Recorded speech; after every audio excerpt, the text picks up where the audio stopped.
इसलिए प्यार मोहब्बत से हमें काम करना है। दूसरी चीज मेरे दोस्तों, ये तो हो गई जाहिरी चीज हो गई। एक होती है अंदर रूहानी चीज, एक होता है जिस्मानी मर्ज, एक होता है अंदरूनी मर्ज। ये हमारा मुल्क इस वक्त दोनों मर्जों में मुब्तला है। जाहिरी तो ये है कि हम जो है एक दूसरे की शक्ल देखकर एक दूसरे के मुखालिफ हो जाते हैं। ये जाहिरी तौर पर हमें खत्म करना है। कौन अपर क्लास है, कोई जो कौन दलित है, कोई कौन मुसलमान है, कौन हिंदू है, बल्कि पड़ोसी का हक अदा करना है और प्यार मोहब्बत के साथ इस मुल्क में रहना है और इस मुल्क को ऐसे ही रोशनी बख्शनी है। नंबर 2 की बात यह है कि जब हमारे हालात बिगड़े और हम एक दूसरे के दुश्मन और मुखालिफ हो गए, तो फिर कुदरत जिसने इस संस्कृति को बनाया है, उस कुदरत ने हमारे ऊपर अजाब डाल दिए।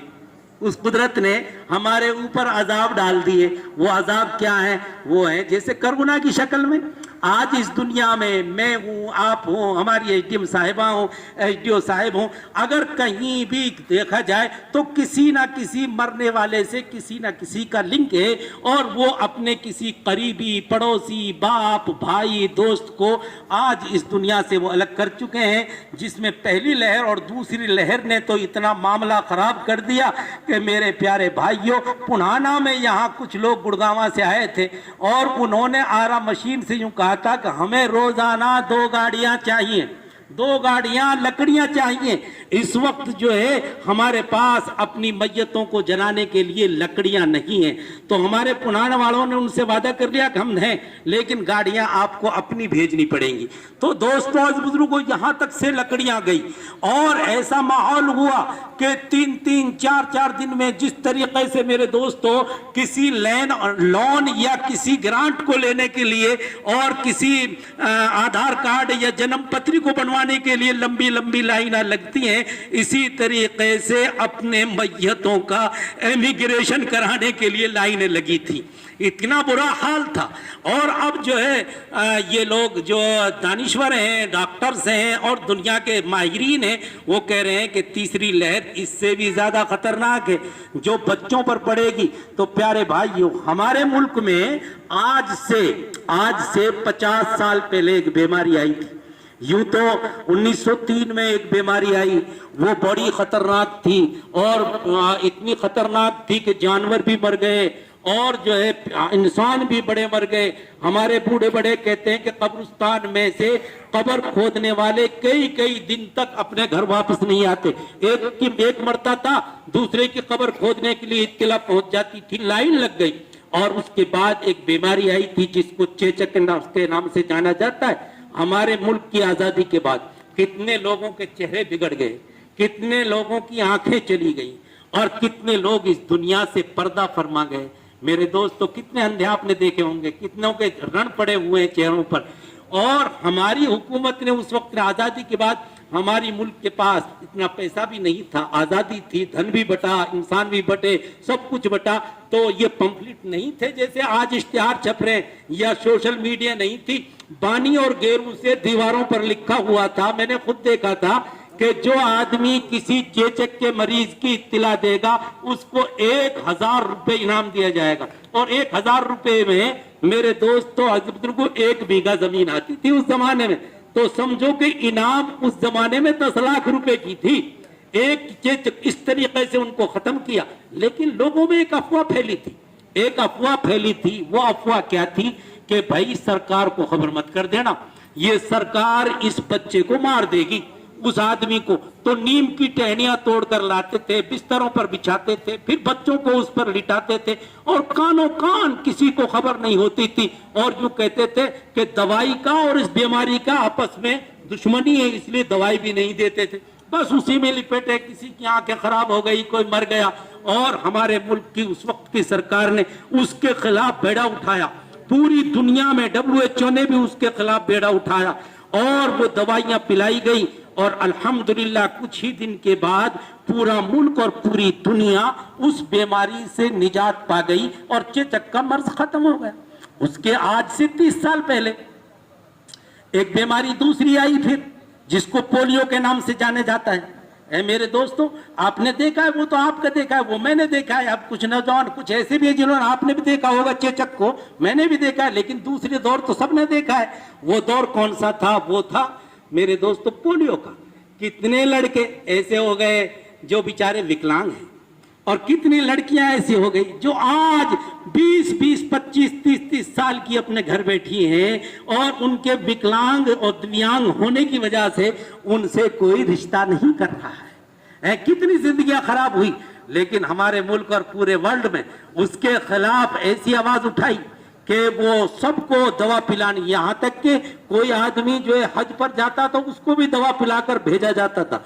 कुछ ऐसी आवाज उठाई कि इसमें तो गंदगी है, नापाकी है, इस दवाई को मत पिलाओ, ये ना करो, वो ना करो। लेकिन हमारे मुल्क के वासियों ने समझदारी का सबूत दिया और उस अफवाहों में ना आकर वो दवाई पी और खुद बच्चों को पिलाई।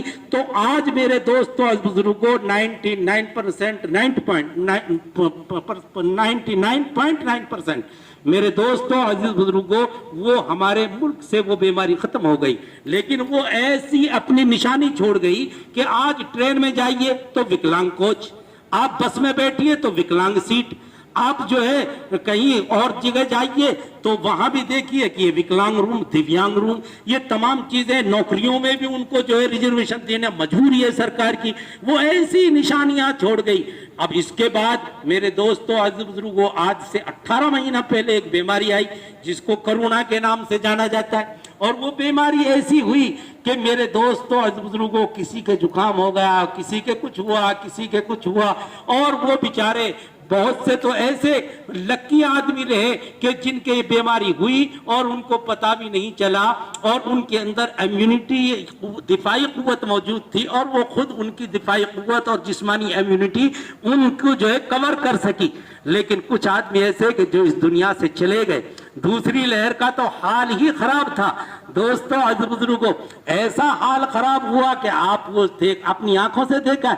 अब तो दुनिया कर लो, दुनिया मुट्ठी में, मोबाइल वाले जो है वो अपना एडवर्टाइज करते हैं, कर लो दुनिया मुट्ठी में।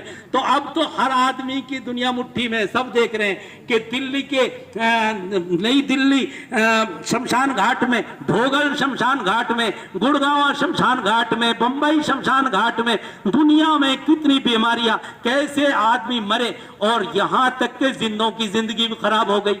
जिंदों की जिंदगी कैसे खराब हो गई कि 10 महीने से बच्चे स्कूल नहीं गए, कॉलेज नहीं गए मेरे दोस्तों अजीज बुजुर्गों, और सरकार ने मजबूरी में आकर उनको जो है सबको पास कर दिया। अब जब नीम खता खराब हो गई तो अब वो IAS और IPS नहीं बन पाएंगे, तो उनकी जिंदगी, जिंदों को भी खराब कर दिया इस बीमारी ने, और मुर्दों को तो जो है खराब कर कर वो तो हमसे अलग कर ही दिया है। इसलिए ये तीसरी वेव जो आने वाली है जिसका खतरा हम देख रहे हैं, तो सरकार ने इसके लिए भी एक वैक्सीनेशन तैयार किया है। पहले सरकार ने 65 साल से ऊपर की उम्र वालों के लिए, अब सरकार ने 18 साल की उम्र वालों के लिए ये वैक्सीनेशन तैयार किया है। और ये वैक्सीनेशन हमारी अपनी हिफाजत है।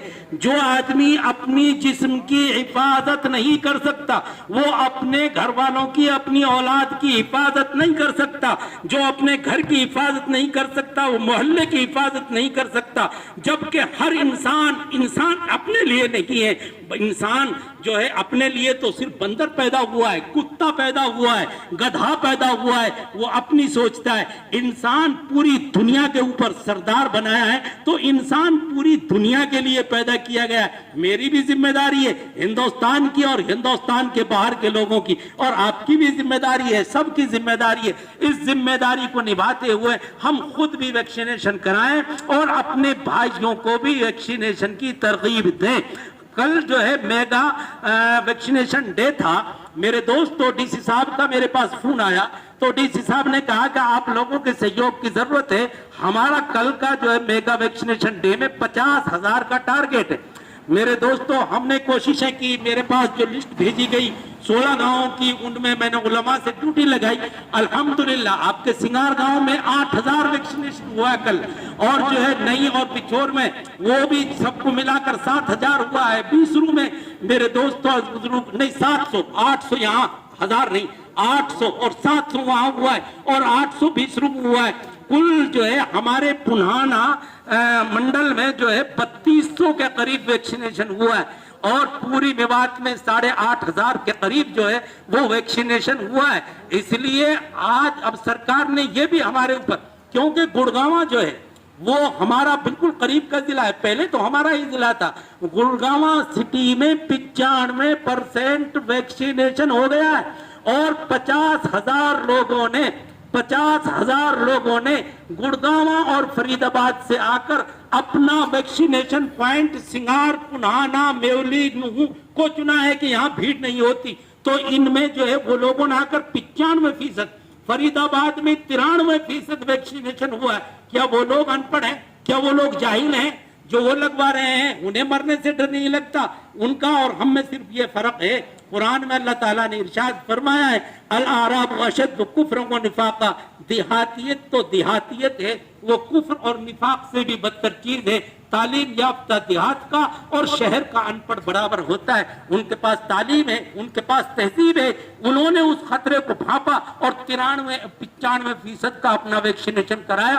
और आज हम जो है अपने यहाँ बहुत 20-25% वैक्सीनेशन पर हम इक्तिफा किए हुए हैं। इसलिए हमें अपने आपे को भी बचाना है, अपनी नस्लों को भी बचाना है और खुद जाकर हमें ये जो है वैक्सीनेशन कराना है। अल्लाह तबारक व तआला इस बीमारी से हमारी सबकी हिफाजत फरमाए और दुआ ये है